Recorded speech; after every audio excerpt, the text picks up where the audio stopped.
ponencia trataba sobre un concepto que es el apego antropológico de un filósofo argentino, Arturo Andrés Roig. Básicamente, digamos que es un concepto con el que Roig trata de enunciar las condiciones necesarias para poder hacer un pensamiento filosófico, una escuela de pensamiento filosófico auténtico. Y bueno, trato de desarrollarlo un poco, algunas consecuencias y bueno, reflexión alrededor de este concepto. Vine al Foro de Estudiantes de Filosofía, bueno, por invitación de la revista Versiones. Hace un tiempo hice parte de la revista Legging y bueno, es que tenemos ciertas conexiones. Me invitaron, asistí y bueno, me ha parecido muy bueno el evento, lo poco que he estado. La ponencia que yo trae es un acercamiento, más que todo una exposición acerca de uno de los tantos puntos que tiene la filosofía de Ludwig Feuerbach, que es un pensador que ha sido muy menospreciado en toda lo que es la tradición occidental de filosofía, al ser opacado por la sombra de dos grandes que hoy en día consideramos importantes en la tradición, que son Hegel y Marx. Entonces la importancia como de traer a exposición a este filósofo para que al menos se pudiera dar una idea clara de uno de sus puntos más fuertes.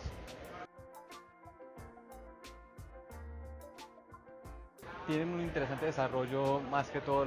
los estudiantes que son de otras universidades. Unos temas que al menos yo no he tocado, unas perspectivas de varias obras literarias que uno no ha pensado de cierta manera. La ponencia que vino a traer pues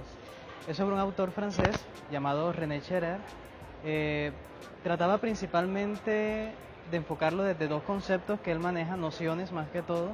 que son la hospitalidad y la utopía. Trataba principalmente o básicamente de una crítica a todas las condiciones de posibilidad actualmente acerca de la existencia, de cómo nos concebimos existidos actualmente y las condiciones que debemos pautar para ello. Pero Scherer entonces lo que hace es una crítica a todas esas condiciones a partir de estos dos conceptos que son la utopía y la hospitalidad. Es tratar por medio de la hospitalidad de crear o incentivar a una apertura al otro y a la misma exterioridad para que así haya una confraternidad entre todos y podamos crear, digamos, una nueva visión de mundo y más que todo un nuevo imaginario de la concepción que tenemos sobre la misma sociedad. Hola, mi nombre es Sara Zuluaga García, soy estudiante de Comunicación Social y Periodismo de la Universidad del Quindío, en Armenia, y mi ponencia se titula John Searle y la objetividad epistémica del periodismo. En esta ponencia lo que hice fue tomar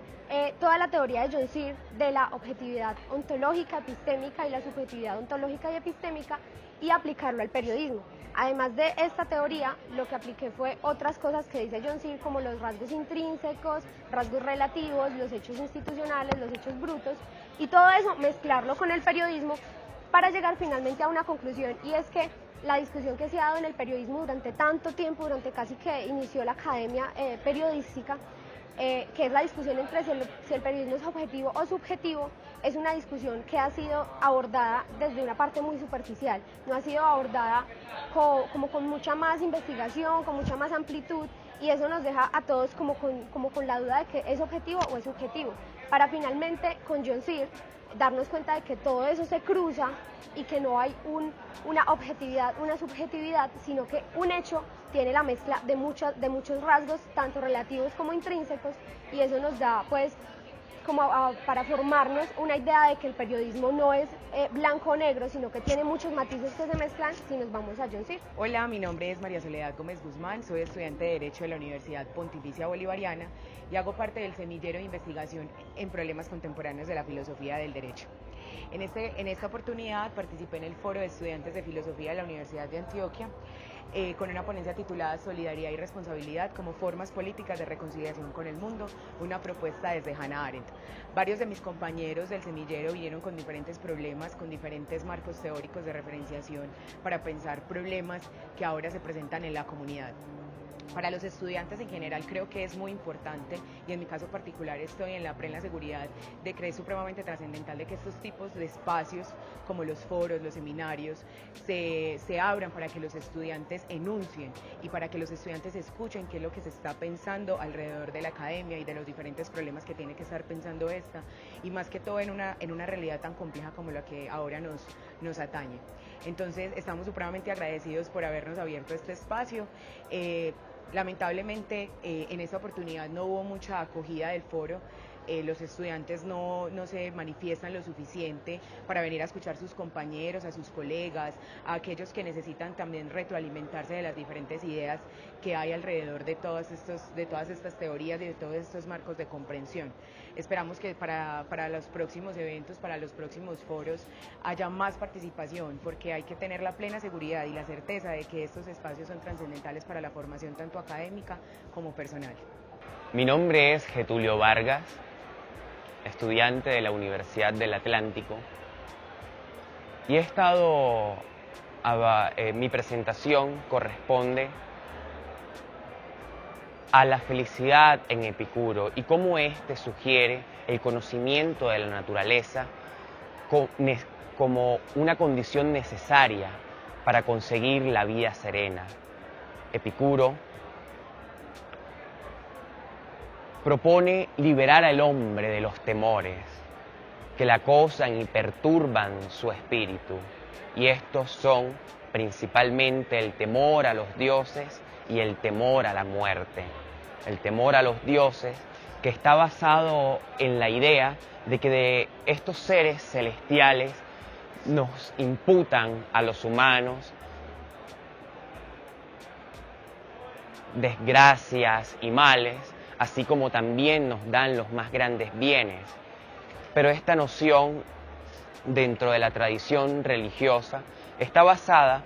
en las epopeyas sagradas, la Ilíada y la Odisea, en donde contiene, ¿no?, y se expresa toda esta tradición